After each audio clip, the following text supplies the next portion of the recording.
Welcome back to Season 2 of the Impostor Syndrome Files. My name is Kim Menninger, and I am so grateful that you're joining us. When I started this podcast last year, my primary goal was to normalize the experience of imposter syndrome, to make it easier for us to talk about, and to access the support that we deserve.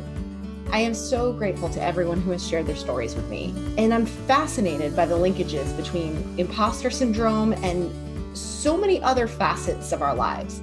The conversations that we had last season led us in so many powerful directions.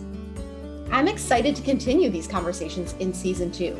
As always, if you have a story to share, please reach out to me. I would love to interview you. And if I can ever support you on your own imposter syndrome journey, I'd love to connect on that too. Thanks again for being here.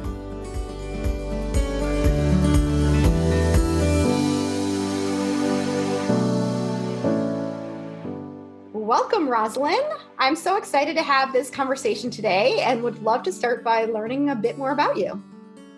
Well, hi, and thank you very much for having me all the way from the UK, although Zoom just makes everywhere very, very close, doesn't it? I am Rosalyn Palmer, and I'm an advanced rapid transformational therapist, which is an amalgam really of clinical hypnotherapy, NLP, neuro-linguistic programming, CBT, cognitive behavioral therapy, and psychotherapy. I'm also an NLP-based coach. So lots of letters. Probably sounds a bit weird. What it means is I'm a coach and I'm a hypnotherapist, and I've spent a long time really understanding about what makes us tick and how we work and what we say to ourselves and what might be better to say to ourselves. So that's probably a good way of putting it. I'm also a broadcaster myself. I am on a Sunday morning radio show where I'm the health and wellbeing correspondent. I'm a columnist for a newspaper on the same thing.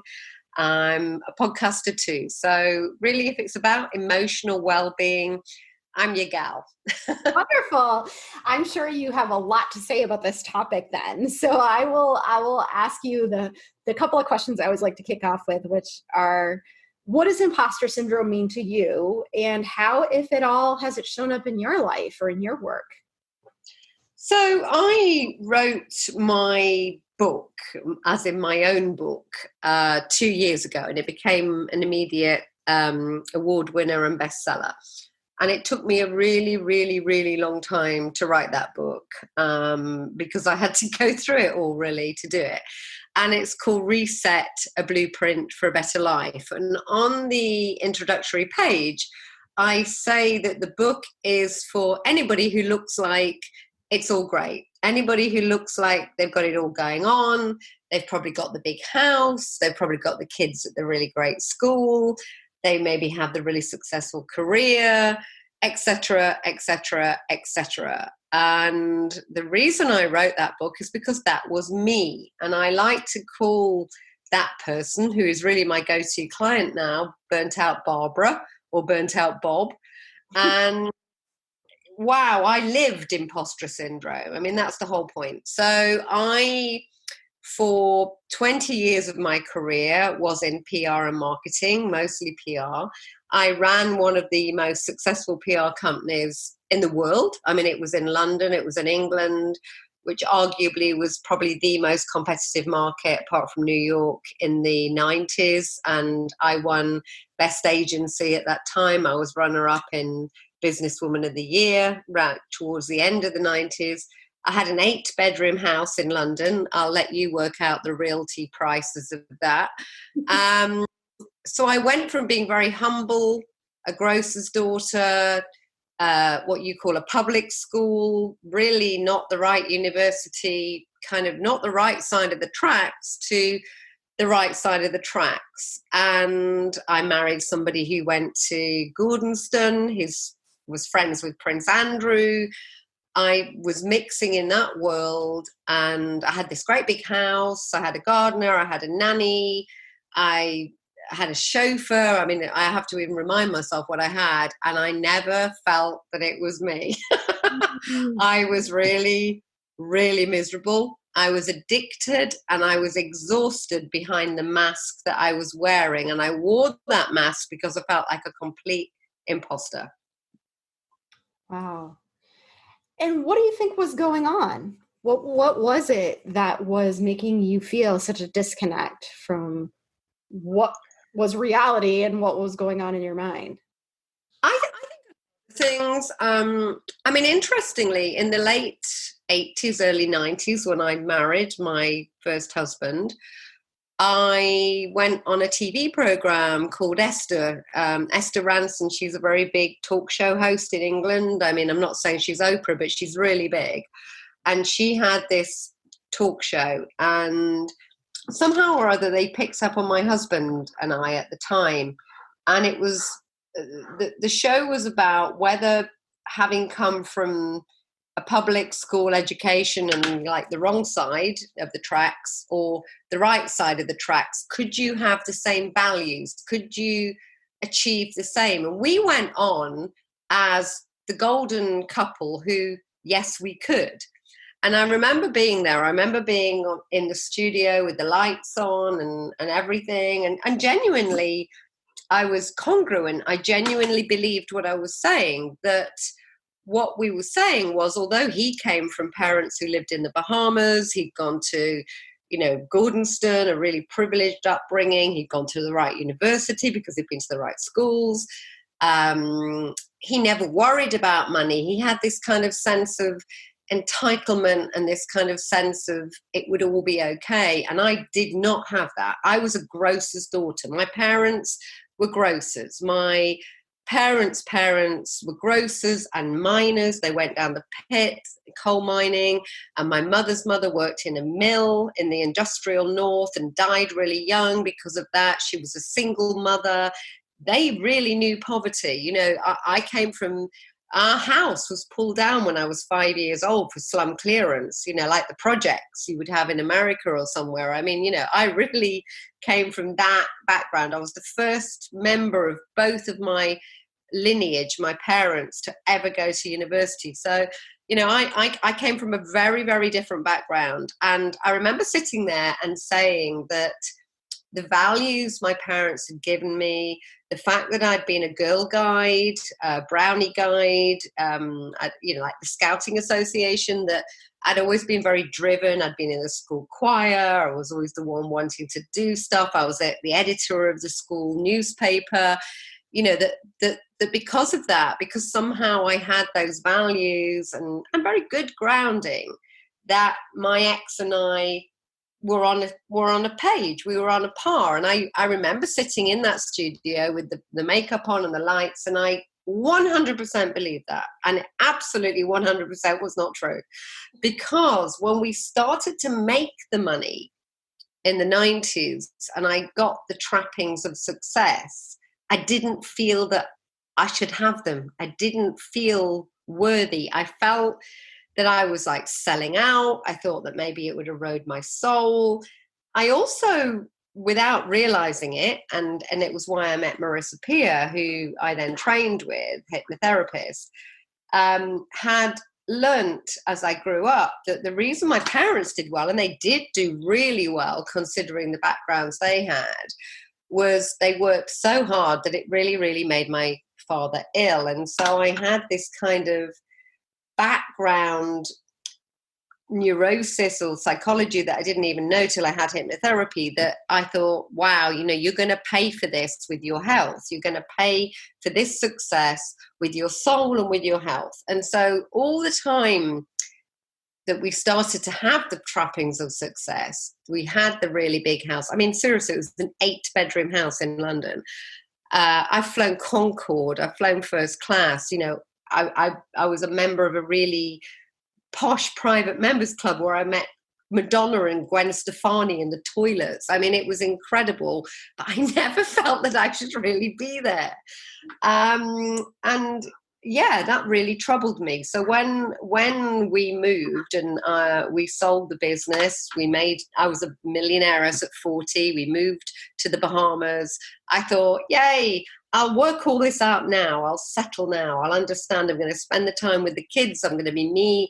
And then my life imploded, and I've sort of lost everything through cancer, through divorce. My ex didn't take care of the money. Then stripped away of all of that, stripped away of the mask, stripped away of the ego, stripped away of everything I'd worked for. Boy, was that hard. So I had to really, really think about it. So to answer your question, why did I have imposter syndrome? Because I did not grow up thinking that I was enough in that world. Not that I wasn't enough. My parents always made me feel good about myself, and I really felt I was quite a big deal given where I'd come from, because by everybody else's comparison, I'd done really well. But when I entered this other world, several echelons up, because of class, because of things I wasn't used to, being on yachts in the Bahamas, etc., that other people were familiar with, were comfortable with, were used to, I wasn't used to it. And although I could enjoy it, although I could, kind of entertain it, there was always this thing about me that, you shouldn't really be here.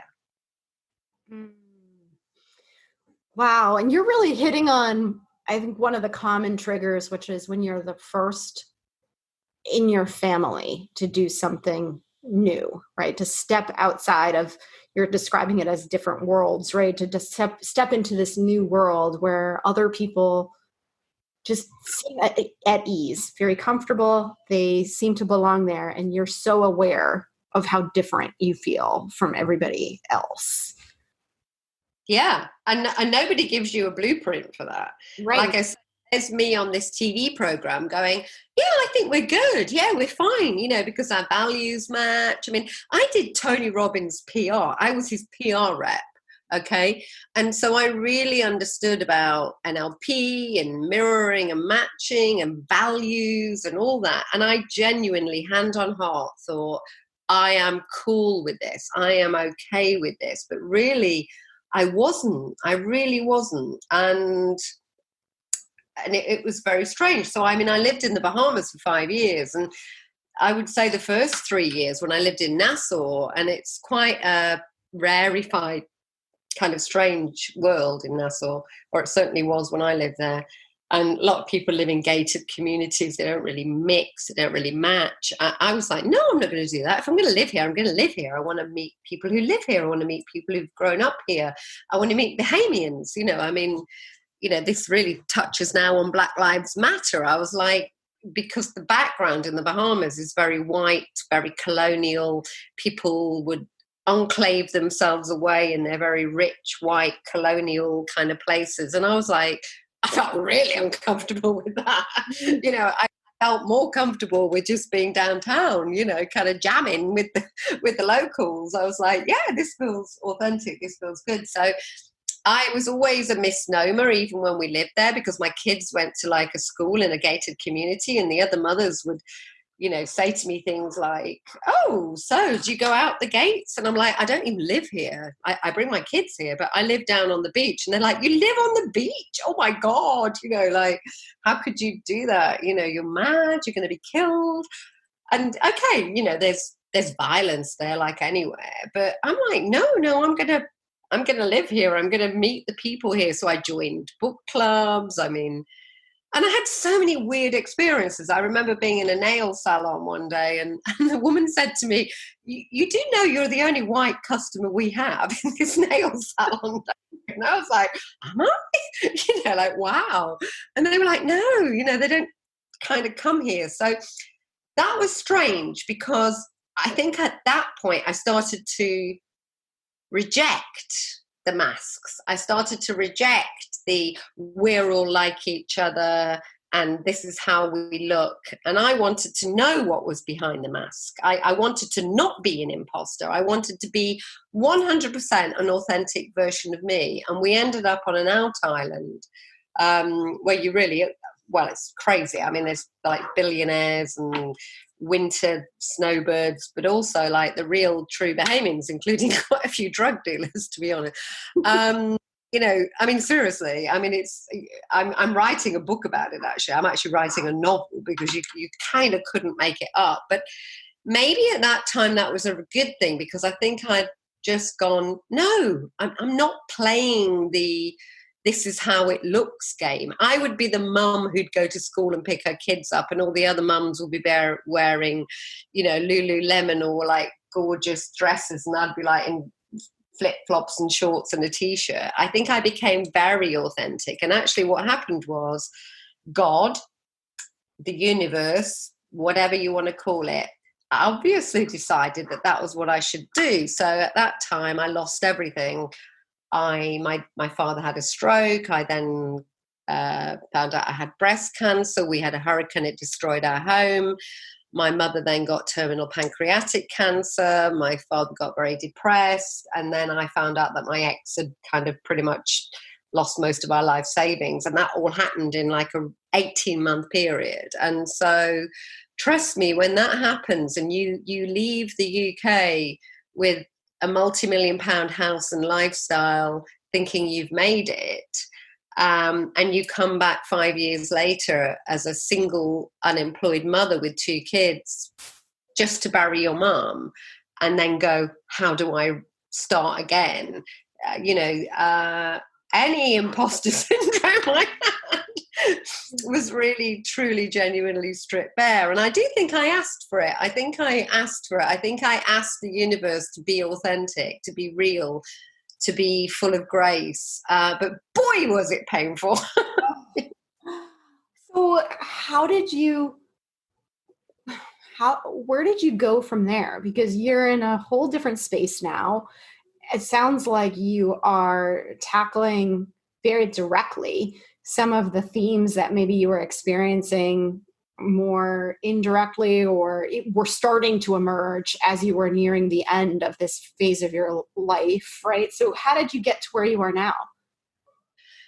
So I think it's been a roller coaster. I wouldn't say it's all, smooth sailing. I think it's like, going up a mountain, and some days you have a good climb and other days you really don't, and you just have to hunker in, or you even slide back a bit. At first it felt quite good. I mean, not good at all in lots of ways. I'm burying my mum, I'm having cancer treatment, I've kind of lost everything. But it felt quite simple. It felt, it was almost a relief, because I could just be me. And it was like, well, what do I want to do? What can I do? I used to say to people, when I discovered I had the cancer, it made life very simple, because like there's nothing else on your to-do list. It's like, get well. That's it. Here's my to-do list. Get well. Live to see Christmas. Wow. Everything else disappears, and so I know that sounds maybe perverse and strange, but coming from a very complicated background, when you're running a PR company, and I just always felt like I was spinning plates. There was a kind of a brutal simplicity to it all. And so having lost everything, there was a brutal simplicity to it all. It was like, the only way is up. Where do I go from here? And so I did reinvent myself. And I think for quite a long time, I felt really good about it. I recreated my career. I remarried. I saw the kids right. I spent time with my dad. I moved to the same village as he lived, and nearly saw him every day.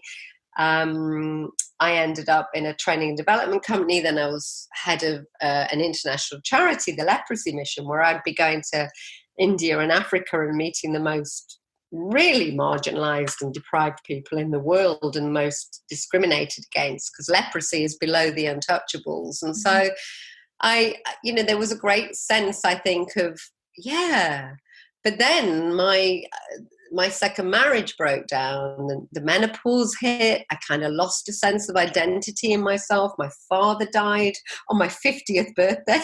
Oh my goodness. Wow. Birthday, my father died. Oh.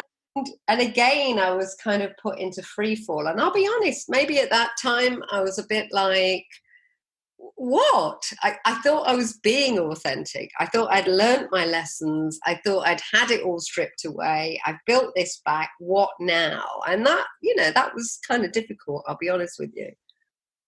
I can imagine. Yeah, because the first time around, I see how you thought of it as a stripping you back to your authenticity. The second time around, it feels like, what's going on here? It's like somebody's being a bit vindictive. Yes.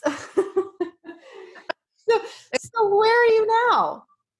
If you believe in karma, it was like, wow, I must have done something bad. What's going on? Well, of course, I now get it, okay? Because at that time, Marisa entered, I knew Marisa anyway, and I literally got an email from her, complete synchronicity, saying, would you like to train in this new course I'm doing to train people in this absolutely new and amazing, fabulous form of hypnotherapy? And I'd been involved in that world in the 90s because I'd done Tony Robbins PR. I'd trained with Paul McKenna, who's a massive hypnotherapist in England. And, I'd trained as an NLP practitioner. So I had a grounding in it and clearly a massive interest in it. And also my takeaway was, well, I've had enough therapy in my life, why not a therapist, coach? And I'll be honest, it was almost with that mindset that I thought, well, let's give it a go. And immediately I started working with clients and I started getting amazing results. And I did then realize, and I've been now working for nearly 5 years, that's what it was about. That was the, and maybe imposter is too strong a word. I think, and of course that's what your podcast is about. And I get that I genuinely did not feel I was living the right life. I remember looking out of an aeroplane window in the 90s and thinking, how did I get here? That Talking Head song? I love that Talking Head song. How did I get there? Is this my beautiful house? Is this my beautiful... that was just playing on repeat in my head, or the Madonna song of I've lived so many lives, nobody knows me. It was like those were the soundtrack to my life at that time. And I didn't feel that 5 years ago, but it felt more brutal. But what's happened is because it was more brutal, I had to dig even deeper. I had to really genuinely go, what really matters here? What matters? What's important? How do I make a difference? What makes a difference in my life? And so I'm not saying that after that first big implosion in the early noughties, I think I was being I think I was always trying to be authentic, but it felt brutal. It felt like even what I'd reinvented had been taken away. And there were times, I'll be honest, that I was like, I can't do this. This is too much. You're asking too much of me. But now I really, really do think it's all been for a reason. I know that sounds a bit highfalutin, but yeah, I do. I think that was what I signed up for. I've had lots of very spiritual people now say to me, now you have finally learned your lesson. Now you can enjoy this life. And now, after 2 divorces, I'm in the best love relationship of my life. After cancer and ill health, I really am at one with myself and my body. After ups and downs, I love my career. So yeah, it's an interest. I don't know if I'm really answering your question. Absolutely. And that's wonderful to hear. I'm really inspired by that comeback. I think that's wonderful. And so do you feel like you're now, it certainly sounds this way, but I don't want to put words in your mouth. This is you? This is your authentic self? I do. And I actually would not have said that easily. I do. I genuinely do. And I think it's taken a while, but I think that was meant to be. Years ago, in the 90s, when I was doing PR for Tony Robbins and quite a few other people, I did PR for a woman called Brandon Bays, who does a kind of healing process called The Journey. And Brandon said to me one day, the less you try, the more successful you'll be. Now, at the time, that made absolutely no sense to me whatsoever. I was like, whatever. Because I'm pushing. I'm getting 5 hours sleep. I'm super driven. And I've really had to let go. And it's taken quite a few iterations and ups and downs. And I genuinely think now I have learned that lesson. If that was my life's lesson, my lesson is let go, be at one, be authentic. So my book, Reset, you can see where I got the title from, Reset, if only I hit that reset button, reset, and that's what it's about. It's like me experiencing that over and over again, but then also me wearing my therapist and coach hat and going, okay, so if you find yourself in this place, here's maybe some really lovely, elegant ways you could get through it. I got through it sometimes elegantly, sometimes really not so elegantly. Here's a way that I could maybe help you. So I genuinely believe now that I am living that authenticity. Yeah, I am. I have reset. I'm here. I get that it will, there'll be curveballs and stuff, but I'm just, yeah. The book came out 2 years ago and I cried the whole weekend before it came out. And I actually rang my publisher and said, please don't publish the book. I've really exposed. And I was a PR, I was a leading PR, and I had really high profile clients, but I was always the power behind the throne. I was the one in the wings. And suddenly I felt, oh my God, I'm going to be the one on stage with the spotlight. And I'm being really authentic here. I'd read Brené Brown, Daring Greatly. But I love Brené Brown, Daring Greatly. And that really, really spoke to me. And of course, it's all very good and well saying, yeah, I'm going to do that. But when you actually do it, okay. And I went through the launch and smiled and kicked back into the old PR person and went through it and even did interviews. And then I literally just ran away. I was like, whoa, I don't like this. This is too much. And I genuinely think it's taken me the last 2 years to feel okay about that, about being okay, about being vulnerable, speaking my truth, saying who I am, but also saying no. It's like, I don't have to be everything to everybody. I'm becoming a lot more private, funnily enough. I'm really pulling back. I tell you what lockdown's done for me. I'm really coming off social media quite a bit. I don't need to join as many groups as I do because I tend to be a bit of a giver. And I'm like, no, actually, so my boyfriend for my early birthday present bought me 6 sheep at the weekend. Oh. I now have sheep. And so it's like, yeah, I can be a therapist. I can be a columnist. I can be a published author. I can be a podcaster. I can be all those things. And equally, I can be me. And sometimes being me equals a pair of Wellingtons, feed the sheep, make a cake, and don't talk to anybody. I love it. And so I'm sure you go into a lot of this in your book, but if there was one thing that you could say to women who are hearing your story and feeling like they want to get to where you are now, what's the one thing that you would suggest? I wear a bracelet and it says, all I need is already within me.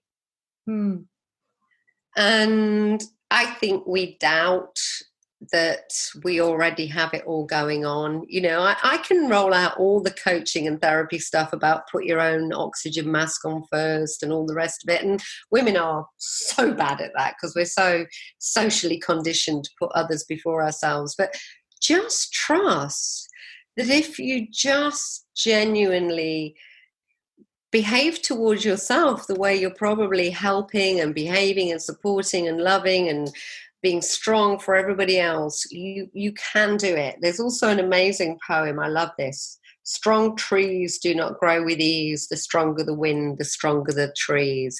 You've had some strong winds. Girlfriend, you are strong. You've got roots. You've got a strong trunk. Now let those branches go out. I love that. So as we wrap up today, what motivated you to want to tell your story today? What do you hope people will take away from it? Well, as I say, I started telling my story probably only a couple of years ago, because, although I was high profile, I was always high profile telling other people's stories or just talking about stuff. I wasn't talking about me. And it was really scary. But I think very early after that weekend of crying in my pajamas, thinking, why have I done this? I got a message on Twitter. I'm on Twitter from somebody I didn't know, and she's actually quite high profile in England. And she said to me, I read your book, and because of it, I was able to tell my husband that I have been secretly bulimic for 15 years. You have changed my life. Now, you know what? If that was it, I'm good. But I get that kind of feedback a lot. And if you can only change one life by telling your story, if you can inspire one other person by your courage, your truth, your authenticity, your story about how you crashed and burned and got it wrong but came back over and over again, it's worth it. Wow. I am so grateful to you, Rosalyn, for being here and sharing this story with us. I really am inspired by what you've done and the reinventions that you've made along the way. And I wish you all the best as you move forward.